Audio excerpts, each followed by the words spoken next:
굳이 그 얘기하면 성남에 뭘 못하고 있는지 지적해봐라. 이렇게 얘기하죠. 뭘 못하고 있냐. 다 하고 있어요. 쪽지도 많이 날라오고 하는데 그들이 겪는 그 고통, 외로움 너무 가슴 아파서 정치적 타격은 분명히 있을 거예요. 이제 종북 발갱이로 몰겠죠. 그죠?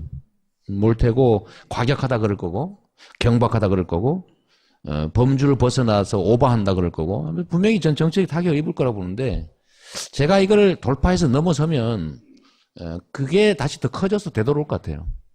그런 거죠. 모든 영역에서 뭐 존재하는 두려움. 사실은 우리가 상대와 싸운다고 생각하지만 사실은 상대와 싸우지 않아요. 그건 헛개비예요. 근데 진짜는 우리들과 싸우는 거죠. 우리 내부와. 이길 수 없을 거다. 다 포기하잖아요.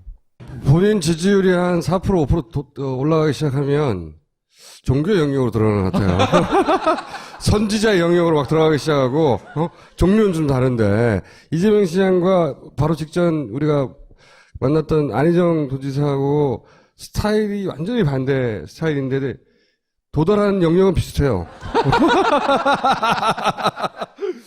이 스타일로 여기까지 왔어요. 남들은 피할 때 들이받고 막 소리 지르고 막 페이스북 미친 듯이 하고 막 이걸로 5%는 왔어요.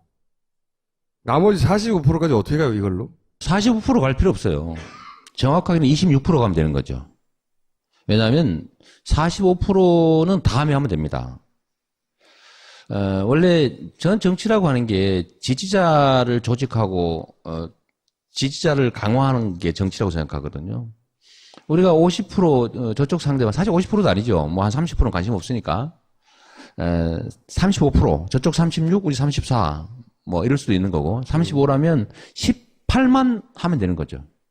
왜냐하면 우리가 준결승을 한 다음에 그 팀 묶어가지고 결승전 가는 거잖아요. 그러니까 저는 우리 진영의 문제 중에 그런 게 하나 가끔씩 보이는데 예선전 하는 사람들이 본선 걱정하는 경향이 많아요. 그러니까 막 너무 지나치 중도 확장 걱정하고요. 그러니까 저는 아니다. 그 중도라고 하는 게 사실 헛개비라고 저는 보는 사람인데 이 중도라고 하는 건 중간 포지션을 애매모호하게 취한다고 해서 양다리 걸친다고 오는 게 아니거든요. 정치의 본질은 이 유권자에게 이익을 주느냐예요.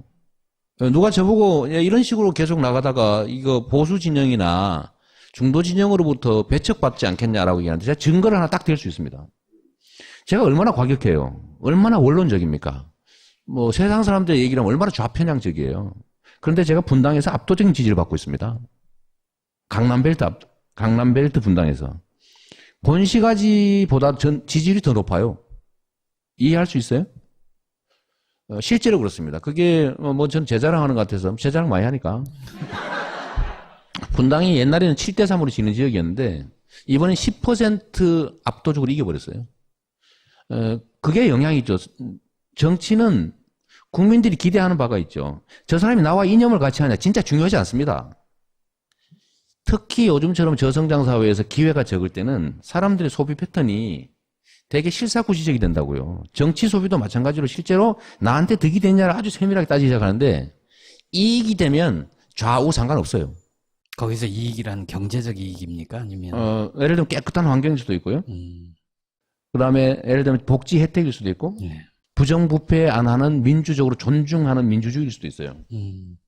그들의 혜택이죠. 전에는 완전히 무시당하고 청소도 안 하고 막 다 해먹고 뭐 이런 거였는데 실제로 동네 깨끗해져. 행정 잘하지. 굽신굽신하지. 시장이 자주 보이지. 가면 막 엉덩이 내고 때리라고 그러지. 머리 없잖아요. 그리고 실제 교복 뭐 예를 들면 노인 일자리 학교 지원 이걸 다 하니까 혜택이 오잖아요. 근데 그러다 보니까 싫어할 이유가 없는 거예요. 우리가 정치에서 보면 보통 진보 보수를 나누면서 이렇게 레테르가 붙어 있죠. 프레임인데 보수는 부패하지만 유능하다. 사실은 뻥인데 부패하고 무능한데 근데 진보는 깨끗한데 무능하다 이 프레임이 있어요. 근데 진보가 유능하다는 걸 증명한 일이 별로 없어. 그죠? 근데 나는 성남에서 그걸 증거로 보여준 거죠. 증거로 보여주니까 이분들은 인정을 하는 거예요.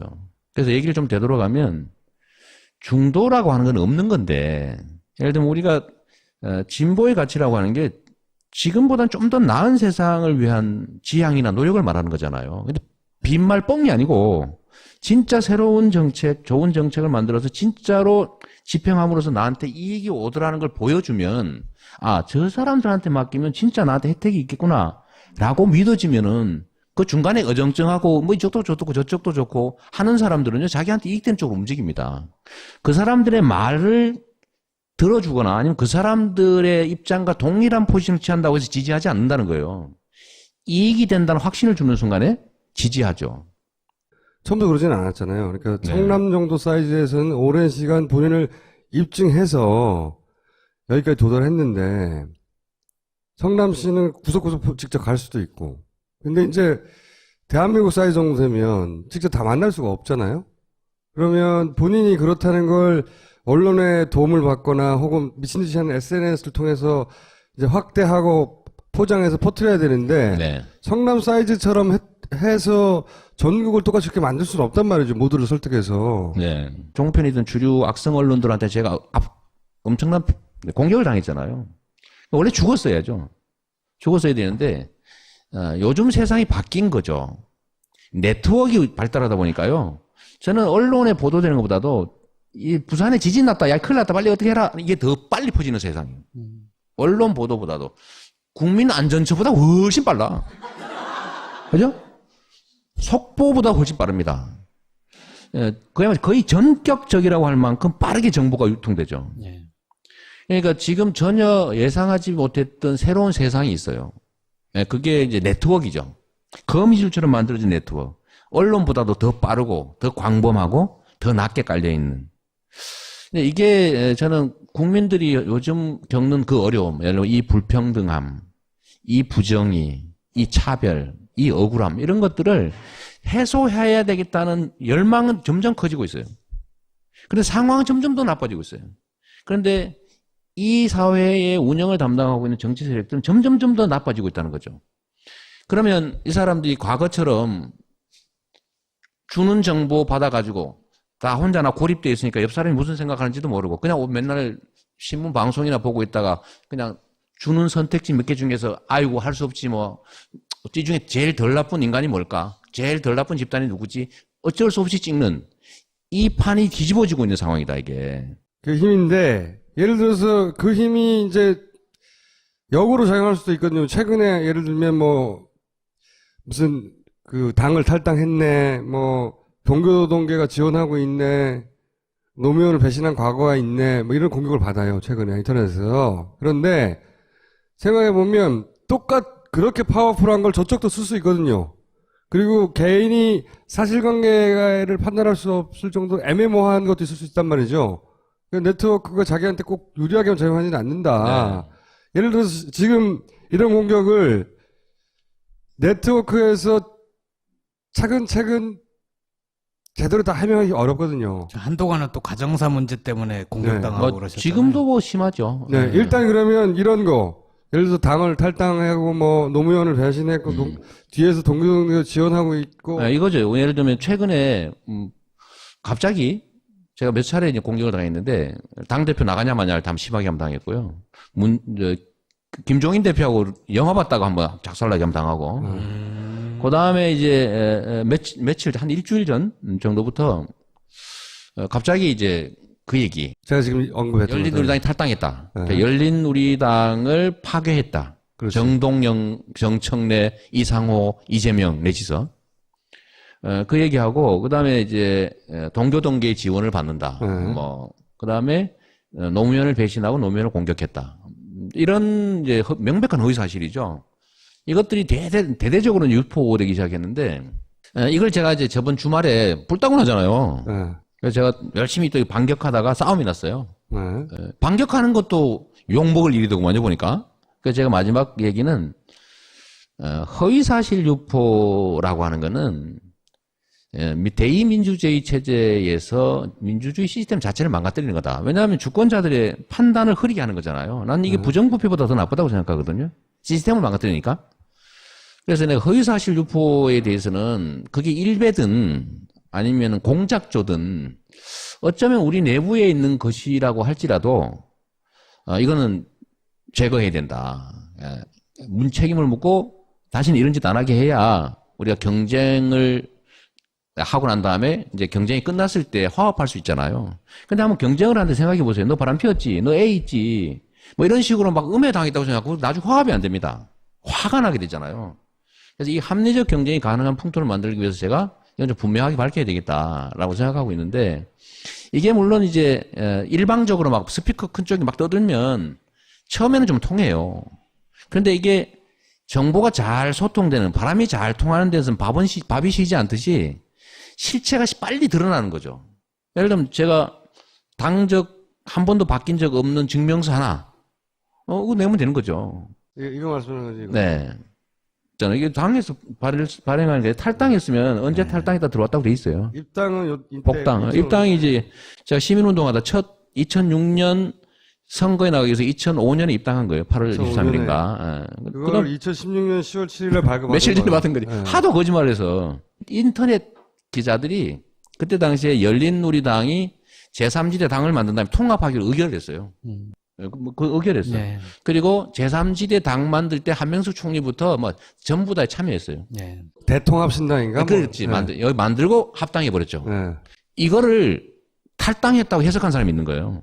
그러면 한명수도 다 탈당한 거지. 근데 탈당은 아니었고 발기인 대회 한 다음에 합당한 거예요, 그냥. 네. 그때 요거를 왜곡한 거죠. 의도적으로. 이걸 증명서를 냈는데도 계속 그 주장을 하는 거예요.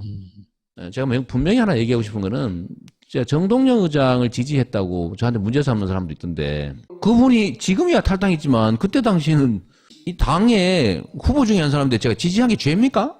대선 후보. 대선 후보인데 제자랑 많이 하니까. 분당이 옛날에는 7대3으로 지는 지역이었는데 이번엔 10% 압도적으로 이겨버렸어요. 그게 영향이 있죠. 정치는 국민들이 기대하는 바가 있죠. 저 사람이 나와 이념을 같이 하냐 진짜 중요하지 않습니다. 특히 요즘처럼 저성장 사회에서 기회가 적을 때는 사람들의 소비 패턴이 되게 실사구시적이 된다고요. 정치 소비도 마찬가지로 실제로 나한테 득이 됐냐를 아주 세밀하게 따지기 시작하는데, 이익이 되면 좌우 상관없어요. 거기서 이익이란 경제적 이익입니까? 아니면 예를 들면 깨끗한 환경일 수도 있고요. 그다음에 예를 들면 복지 혜택일 수도 있고, 네. 부정부패 안 하는 민주적으로 존중하는 민주주의일 수도 있어요. 그들의 혜택이죠. 전에는 완전히 무시당하고 청소도 안 하고 막 다 해먹고 뭐 이런 거였는데, 실제로 동네 깨끗해져. 행정 잘하지. 굽신굽신하지. 시장이 자주 보이지. 가면 막 엉덩이 내고 때리라고 그러지. 머리 없잖아요. 그리고 실제 굳이 그 얘기하면 성남에 뭘 못하고 있는지 지적해봐라. 이렇게 얘기하죠. 뭘 못하고 있냐. 다 하고 있어요. 쪽지도 많이 날라오고 하는데 그들이 겪는 그 고통, 외로움 너무 가슴 아파서 정치적 타격은 분명히 있을 거예요. 이제 종북 빨갱이로 몰겠죠. 그죠? 몰 테고 과격하다 그럴 거고 경박하다 그럴 거고 범주를 벗어나서 오버한다 그럴 거고 분명히 전 정치적 타격을 입을 거라고 보는데, 제가 이걸 돌파해서 넘어서면 그게 다시 더 커져서 되돌아올 것 같아요. 그런 거죠. 모든 영역에서 뭐 존재하는 두려움. 사실은 우리가 상대와 싸운다고 생각하지만 사실은 상대와 싸우지 않아요. 그건 헛개비예요. 근데 진짜는 우리들과 싸우는 거죠. 우리 내부와. 이길 수 없을 거다. 다 포기하잖아요. 본인 지지율이 한 4% 5% 올라가기 시작하면 종교 영역으로 들어가는 것 같아요. 선지자 영역으로 막 들어가기 시작하고, 종류는 좀 다른데, 이재명 시장과 바로. 그러니까 저는 우리 진영의 문제 중에 그런 게 하나 가끔씩 보이는데, 예선전 하는 사람들이 본선 걱정하는 경향이 많아요. 그러니까 막 너무 지나치 중도 확장 걱정하고요. 그러니까 저는 아니다. 그 중도라고 하는 게 사실 헛개비라고 저는 보는 사람인데, 이 중도라고 하는 건 중간 포지션을 애매모호하게 취한다고 해서 양다리 걸친다고 오는 게 아니거든요. 정치의 본질은 이 유권자에게 이익을 주느냐예요. 누가 저보고 이런 식으로 계속 나가다가 이거 보수 진영이나 중도 진영으로부터 배척받지 않겠냐라고 얘기하는데, 제가 증거를 하나 딱 댈 수 있습니다. 제가 얼마나 과격해요. 얼마나 원론적입니까? 뭐 세상 사람들의 얘기를 하면 얼마나 좌편향적이에요. 그런데 제가 분당에서 압도적인 지지를 받고 있습니다. 강남벨트 분당에서. 본시가지보다 지지율이 더 높아요. 이해할 수 있어요? 실제로 그렇습니다. 그게 뭐 전 제 자랑하는 것 같아서 제복 예를 들면 노인 일자리, 학교 지원 이런 다 하니까 혜택이 오잖아요. 근데 그러다 보니까 싫어할 이유가 없는 거예요. 우리가 정치에서 보면 보통 진보 보수를 나누면서 이렇게 레테르가 붙어 있죠. 프레임인데 보수는 부패하지만 유능하다. 사실은 뻥인데 부패하고 무능한데. 근데 진보는 깨끗한데 무능하다 이 프레임이 있어요. 근데 진보가 유능하다는 걸 증명한 일이 별로 없어. 그죠? 근데 나는 성남에서 그걸 증거로 보여준 거죠. 증거로 보여주니까 이분들은 인정을 하는 거예요.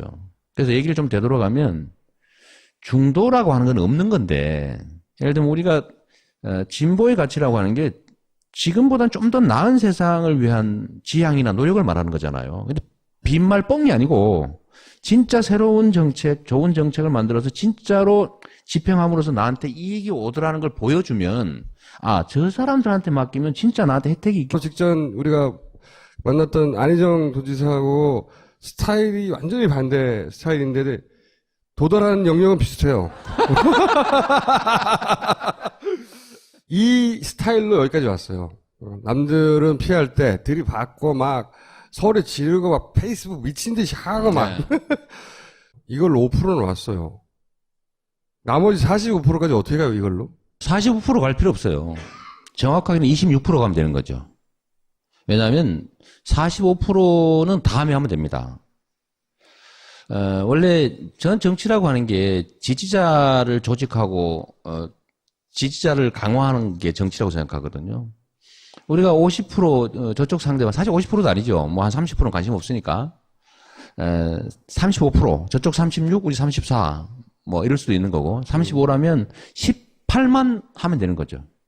왜냐하면 우리가 준결승을 한 다음에 그 팀 묶어가지고 결승전 가는 거잖아요.